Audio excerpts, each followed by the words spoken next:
Et quand je regarde à la fin de ce livre, il dit qu'on ajoute rien. Et eux, ils ajoutent. Point final. Je ne veux pas... Écoute, il ne faut pas chercher à justifier ce que tu sais qu'ils sont dans l'erreur. Tu ne peux pas leur prêter un raisonnement. Sinon, tu es en train de travailler contre la vérité. Je ne peux pas me mettre en sachant, même surtout en sachant dès le départ, qu'ils sont dans l'erreur. Si j'accepte cela, je ne peux pas adhérer à un raisonnement qui va justifier cela. Parce que si je le lis ici, le premier réflexe normal, c'est que ça s'applique au contenu de ces livres. Si je prends le livre de Shakespeare, ce que je lis s'applique au contenu du livre. Juste en partant là. Mais quand je lis le verset auparavant, c'est clair ce qu'il dit là. Il n'y a pas d'autre... je ne peux pas appliquer ceci au livre de Shakespeare. Je ne sais pas pourquoi je suis sur Shakespeare, ni au livre de Voltaire, ni au livre de Thomas Paine ou de Victor Hugo. Ça n'a rien à voir. Il n'y a aucun lien qui me permet de faire ce saut-là. Il n'y a rien qui me permet de prendre le Misérable et de dire que toute écriture est inspirée de Dieu. C'est illogique. Je ne sais pas si... Oui, attendez un peu. Alex, la dernière page de la Bible, elle a été écrite à quel moment? Elle a été écrite exactement, exactement, environ 100 ans après la mort de Jésus-Christ. Au fait, la dernière page de la Bible n'a pas été écrite comme étant la dernière page de la Bible. Mais la personne qui a écrit la dernière page était la personne qui a écrit le dernier livre de la Bible. C'est qui? Jean. Ouais, c'est la personne qui a vécu le plus longtemps de tous les apôtres.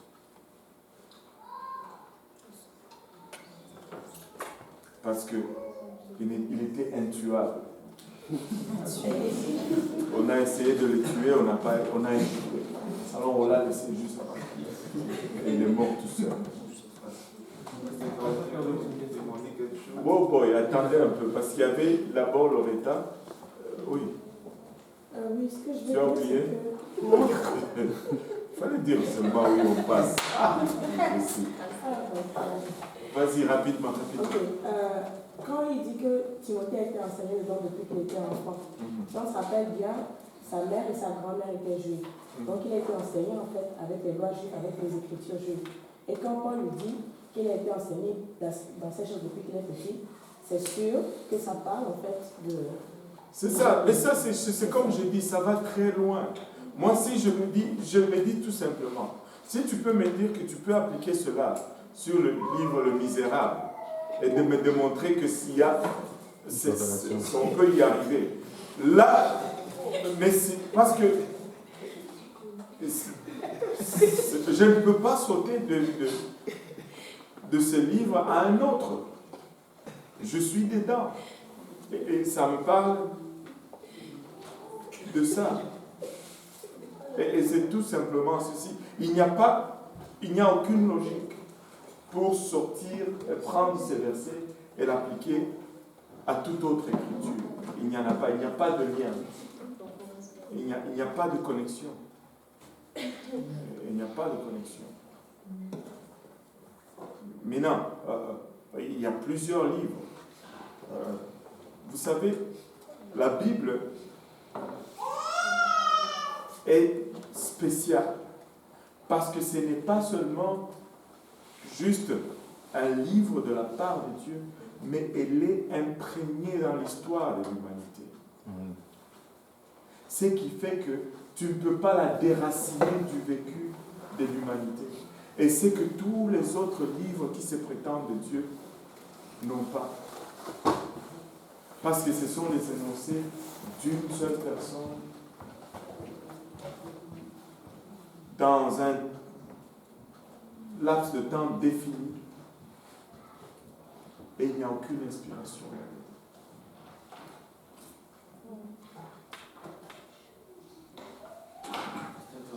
Oui, j'avais une question qui me trottinait depuis longtemps. Oh boy. Je me suis toujours demandé que, bon, puisque à l'époque des prophètes, ce n'était pas c'était pas en français, c'était parfois en grec. Ouais. Deux langues ont été utilisées pour écrire, l'hébreu et le grec. Ouais. Je me demande, est-ce qu'au fil du temps, ceux qui traduisaient par exemple en d'autres langues, soit en français, en anglais, on traduit d'une manière à augmenter certaines choses?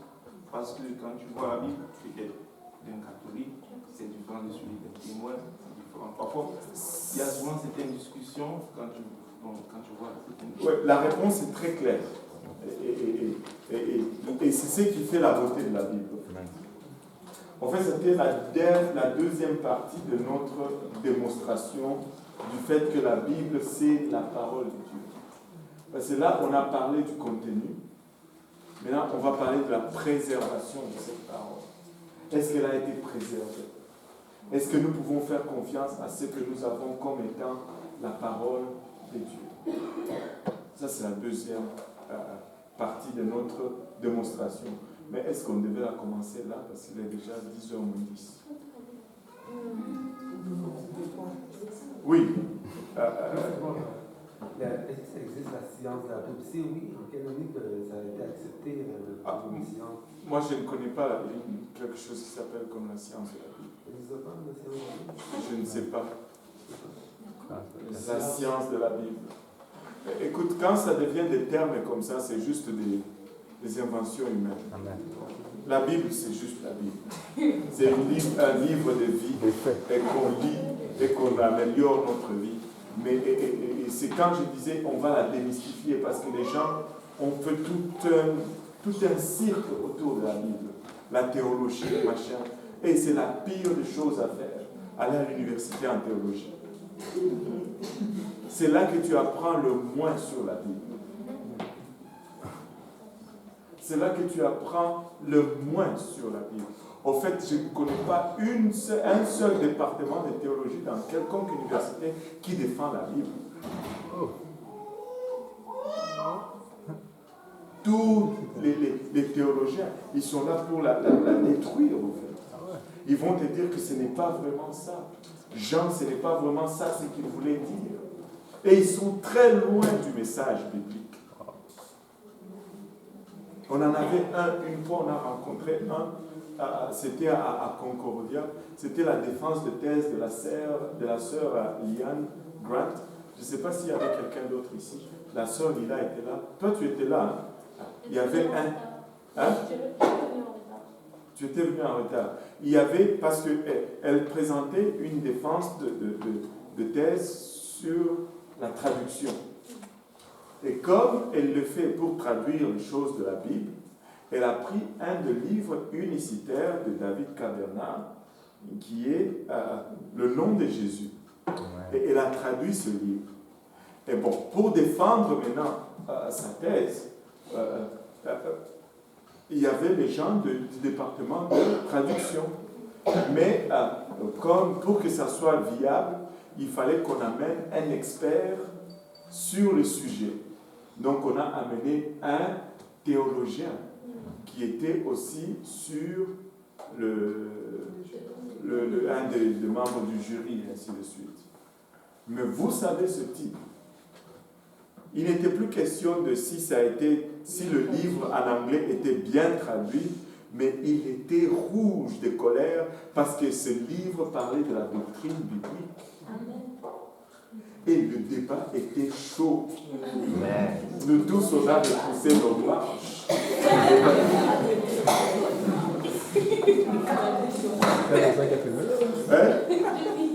Que vous et puis personne ne n'oubliez pas, vous n'avez pas le droit de parler. Je vous dis, on était là tous. Si on veut faire un débat théologique, là c'est correct. Mais qu'on nous dise que c'est un débat théologique, on est prêt à le faire. Mais écoute, le type, il ne croyait même pas dans les évangiles. Mais c'est un enseignant. en théologie, expert sur la Bible.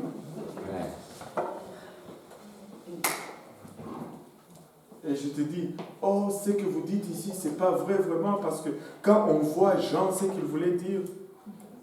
Mais messieurs, le problème, c'est que l'auteur a écrit ça dans son livre. Elle a traduit ça en français. Si vous avez une question en ce qui concerne le contenu, mais il faut s'adresser à l'auteur qui est David Caberna. Et il va défendre le point qu'il fait par rapport à la doctrine biblique. Mais est-ce que la traduction est correcte? Et il n'y a rien qui enrage le monde théologique si ce n'est l'unicité de Dieu. Amen. Ça les met en colère. Écoutez, vous pouvez faire l'expérience, et certains d'entre vous l'ont fait. Amen. Vous pouvez être tout. Mais lorsque vous dites, vous êtes unicitaire, le frère Joël, pas Kabwa, mais Gonsan, il était en Côte d'Ivoire chez eux. Il dit, il a des amis avec qui ils étaient dans leur truc trinitaire, ils étaient impliqués dans l'église là-bas. Je ne sais pas si c'était Assemblée de Dieu ou quelque chose.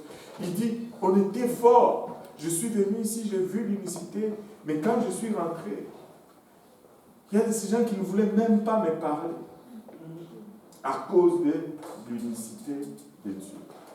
Écoute, il le déclare lui-même. Seul je suis Dieu. Aucun autre n'a été créé avant moi, formé avant moi, et nul autre Dieu ne sera formé avant moi. Dieu, il est Dieu seul.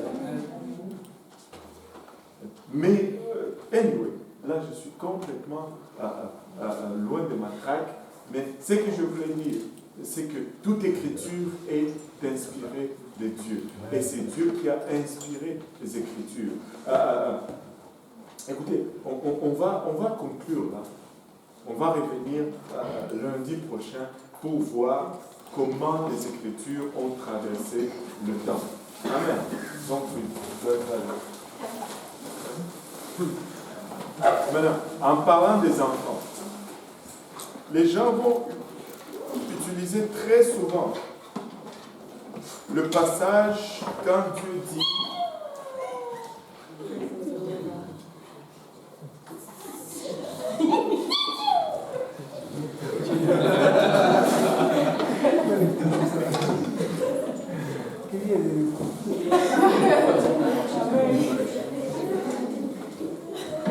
c'est comme ça qu'elle est terminée, pour de vrai.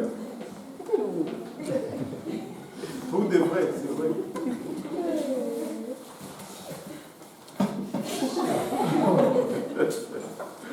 Je n'ai jamais vu quelqu'un terminer comme ça.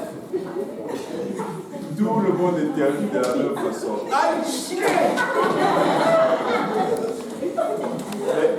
Elle éternue avec classe.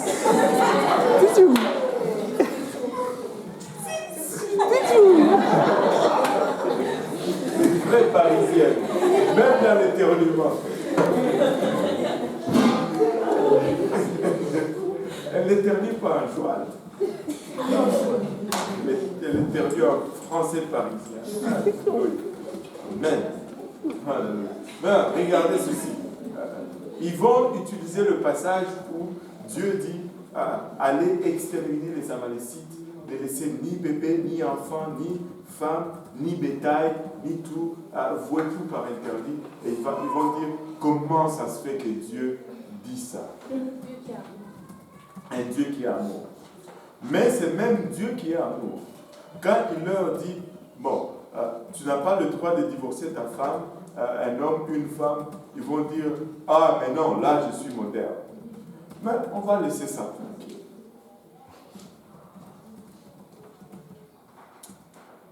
La meilleure façon de répondre à cela, c'est qu'il faut retourner un peu dans l'histoire. Qu'est-ce qui a mené à cela? Les Amalécites ont refusé le passage du chemin à Israël. Les Amalécites sont ceux-là qui ont été enseignés par Balaam. Non, les Amalécites. Ouais. Ce n'était pas les Madianites, c'était les Amalécites. C'était à qui Balaam a enseigné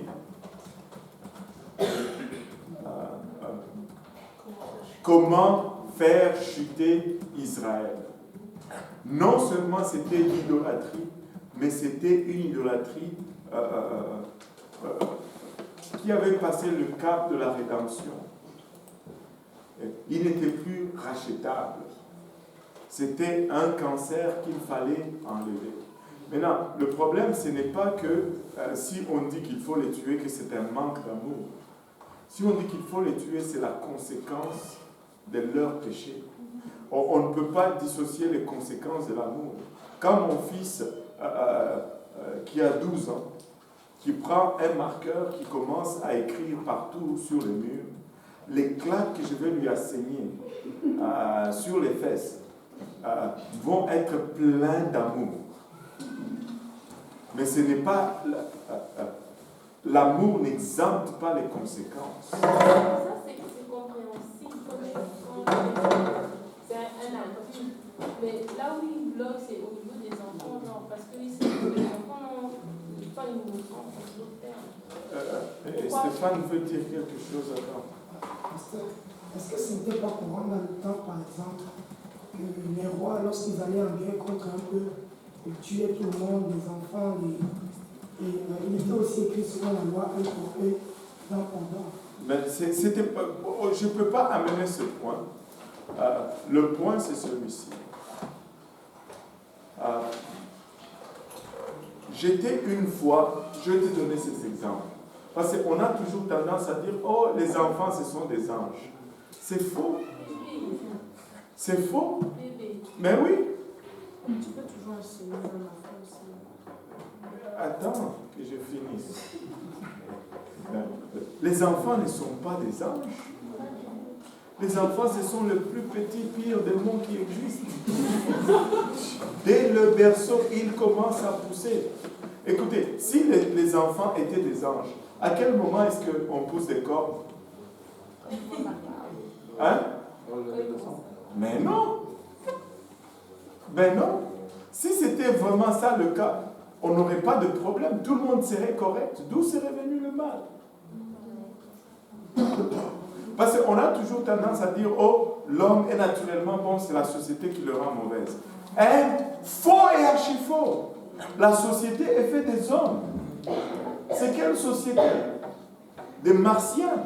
Non. Si la société le rend mauvaise. Mais à partir de quel moment que la société est devenue mauvaise? Si l'homme était naturellement bon? Où est-ce qu'on a perdu la coche? Maintenant, laisse-moi te dire, une fois, j'étais au parc, pas très loin de chez moi, sur Saint-Joseph, en face de c'est quoi la maison de Store, là, sur Saint-Joseph et Saint-Michel. Il y a un parc avec une colline quelque part. Et j'étais là, on avait amené ma fille, on était avec ma femme à ce temps-là, on avait juste Sifa. On était là pour que notre enfant joue et que nous aussi on prend un peu d'air dans le parc. À ce moment-là, je n'étais pas encore pasteur, je pouvais faire ces choses-là. Mais aujourd'hui, oh maman la mère. Il y avait un petit gars là, qui avait, je pense, 5-6 ans, avec sa bicyclette. Hey! Je vous dis, je n'ai jamais entendu autant de F et de B dans la bouche d'un enfant comme celui-là. Un petit diable. Il insultait tout le monde. Il donnait de la misère à tous les enfants. Je regarde, je dis, si tu oses toucher à ma fille, petit, je te casse la gueule. Mais je suis sérieux. Mais attends, ce qu'il disait ne témoignait pas de son enfance. Ce qu'il prononçait comme parole dans sa bouche, il avait besoin à un moment d'une bonne claque. Alors une sérieuse claque. Mais quand j'ai regardé et j'ai vu sa mère et son ami, j'ai juste pris mon enfant et ma femme et on est parti. Parce qu'il n'y avait pas d'espoir. En tout cas, moi j'ai perdu l'espoir. J'ai laissé cette affaire entre les mains de Jésus. Et je suis parti. Écoute, les enfants sont empreints de leurs parents. Pourquoi est-ce que la Bible nous dit que les enfants sont couverts par la justice de leurs parents jusqu'à ce qu'ils arrivent à l'âge de la connaissance? Si on le prend dans le positif, pourquoi dans le négatif on veut le refuser?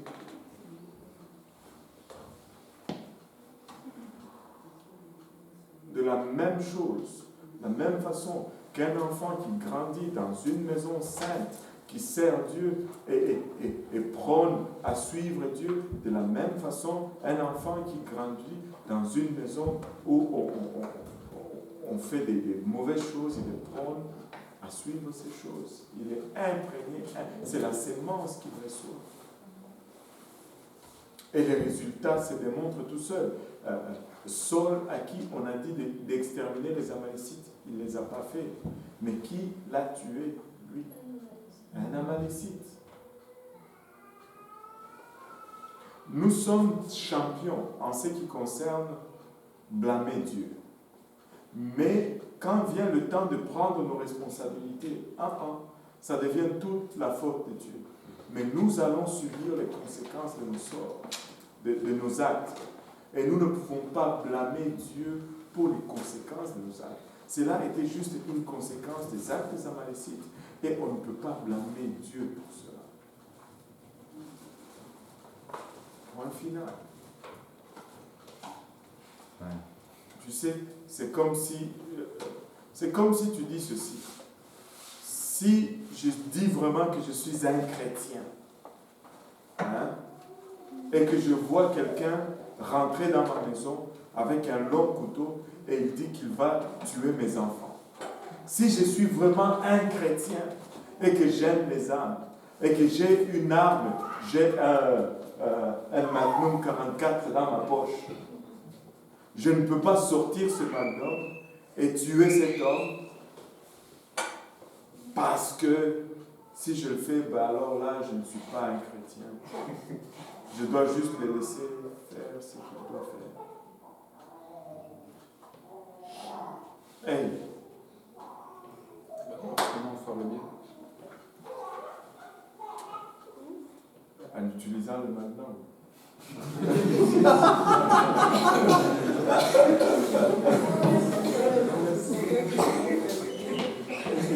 Ça serait bien faire.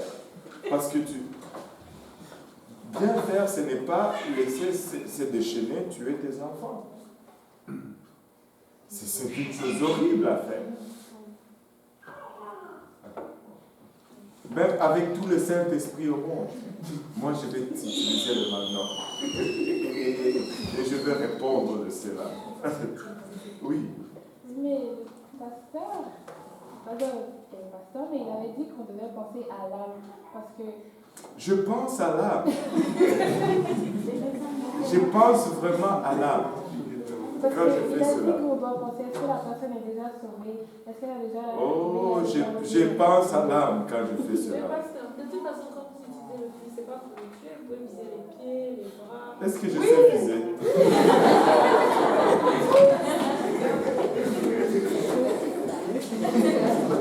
Tu sais, moi j'ai parlé avec un policier.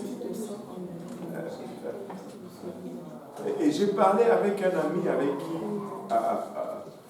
qui aime des armes à feu. On m'a même amené à 2 reprises. On a tiré des gros calibres, on a tiré des pistolets, on a tiré des fusils à plomb, des gros cartouches là. Et c'est impressionnant cette affaire. C'est puissant.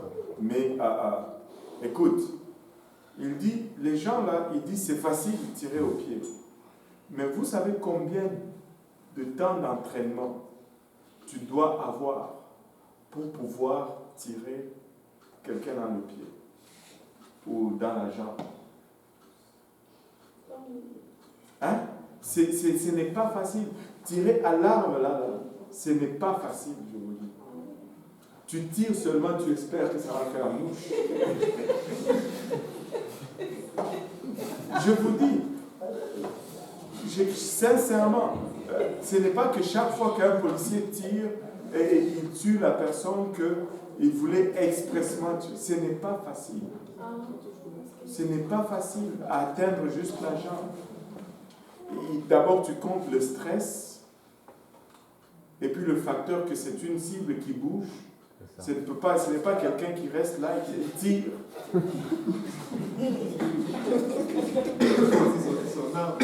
Écoute, c'est juste quelques secondes et puis ou bien c'est son âme ou bien c'est mon âme. Et je pense à une âme quand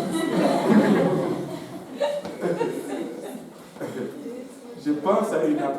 C'est beau toutes ces théories. On va penser à l'âme et on pense à l'âme. Mais à un moment donné, moi je veux juste être honnête et sincère avec vous. Je ne veux pas glisser de la malhonnêteté intellectuelle. Si tu viens après le mien, même tu as affaire à moi.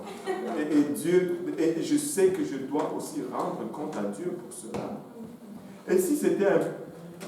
Et si mon enfant allait être un grand prédicateur et qu'il allait gagner 10 000 âmes à Dieu, et ce type-là veut le tuer, je n'ai pas pensé aux âmes. Non, mais attends. Je pense aussi aux âmes. Ce que je veux dire, c'est que ma responsabilité, c'est de protéger les enfants. Je ne peux pas abdiquer de cette responsabilité aussi. Alléluia. Une dernière. Non, c'était juste pour dire, de toute façon, dans ce genre de situation, tu es en danger et c'est comme l'instant de celui qui va venir en premier. Tu n'as pas, genre, 1 minute ou 5 pour penser à quand je vais sauver. Tu n'as pas le temps de prêcher l'évangile.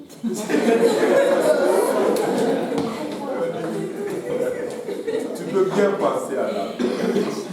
Parce que tu n'as pas le temps de prêcher. Ça me rappelle une image. En fait, c'était vraiment pour montrer comment est-ce que l'homme est bizarre, en fait. C'est un homme qui voulait se suicider. Là, il met la corde sur un arbre. Et puis, au moment, il a mis la corde et tout. Et là, il voit un serpent qui arrive. Là, il enlève et puis il fuit. Il voulait mourir, mais... Pas par les serpents. Je veux mourir, mais pas comme ça. On va revenir et essayer l'autre fois.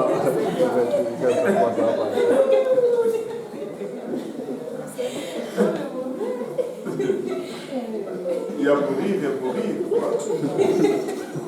Ouais, tu vas accepter de mourir comme ça.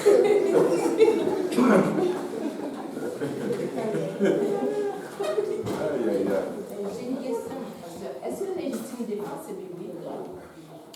Mais moi, je pense qu'il ne faut pas... La question, elle est mal posée, dans ce sens que est-ce que légitime défense est biblique? Ce n'est pas que c'est biblique ou que ce n'est pas biblique. Mais j'ai le droit de le défendre. Et il n'y a aucun péché. La Bible ne dit pas que les chrétiens doivent se laisser mourir. Je ne vois nulle part où il est dit que se défendre, c'est un péché. Maintenant, si... Hein? Ça, c'est pas la légitime défense.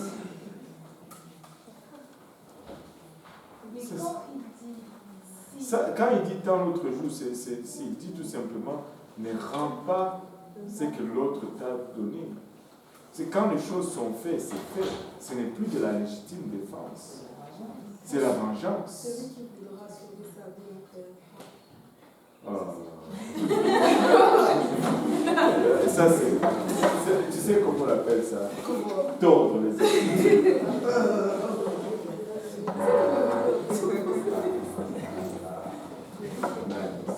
Pourquoi tu regardes à gauche, à droite alors avant de traverser la rue? Laisse le tableau te frapper.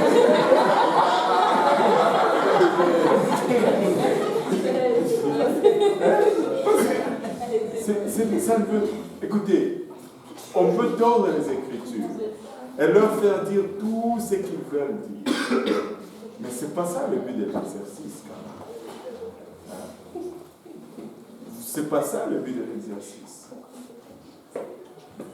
Si j'arrive, par exemple, et que le criminel, il a déjà tué mes enfants, c'est trop tard. Là, je vais penser à l'âme. Mais si mes enfants sont encore en vie, attends, hey. Là, je pense à d'autres âmes. Je ne veux pas faire une vengeance, mais c'est ma responsabilité de défendre ma vie, de défendre celle de mes enfants. Sinon, je ne sers plus à rien. Je vais trouver mes valises dehors en rentrant ici. Alléluia. Amen. Mais on ne va pas se venger. Si c'est déjà fait, ben, on va chercher à pardonner, on va prier pour cet homme, on va lui donner l'évangile, mais là, avant qu'il le fasse, on va arrêter que ça arrive. Et quand la question de tendre la joue, ce n'est pas que si quelqu'un vient me poignarder, d'un côté, je vais le donner de l'autre côté pour qu'il poignarde. Non, pas du tout. Pas du tout. Et si c'est le coup, je n'ai pas un autre à donner. Donc, ce n'est plus du tout applicable. Et quand vient le temps de celui qui perd, qui cherche, c'est des gens qui, à cause de la parole de Dieu, ils renient la parole de Dieu pour préserver, des fois même pas leur vie, mais juste certains avantages dans leur vie. Dieu dit, mais non, ça ne va pas. Et il continue. Mais si tu perds ta vie à cause de moi, pas parce que tu n'as pas regardé quand le camion venait, à cause de moi, celui-là la préserva et il parle de la vie éternelle. Amen. Alléluia. Gloire au nom de Jésus-Christ. Alléluia. On va applaudir le Seigneur juste.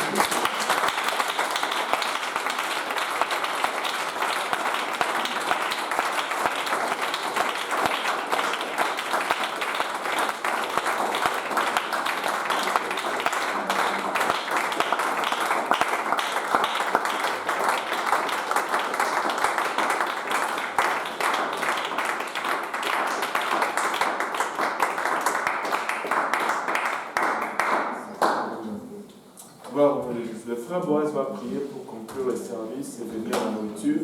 Et après, on va pouvoir partir. Père le Seigneur, Père notre Dieu, notre roi, notre Lord, notre gloire, te dis merci pour ce temps que tu as permis. Merci pour ta parole, Papa, que tu nous as donnée ce soir. Père, nous voulons garder ces choses dans notre cœur, mais surtout les partager avec tous ceux que tu nous donnes de rencontrer, tous ceux qui sont autour de nous. Donne-nous de l'enseigner comme tu le désires et que cela change les vies, change le cœur des personnes autour de nous. Papa, nous prions pour le repas que nous allons partager ce soir. Bénis-le, sanctifie-le par ton sang. Que ce repas nous apporte des forces et que nous puissions rentrer chacun chez nous sains et saufs et nous retrouver encore dans ta présence de mercredi. Au nom de Jésus.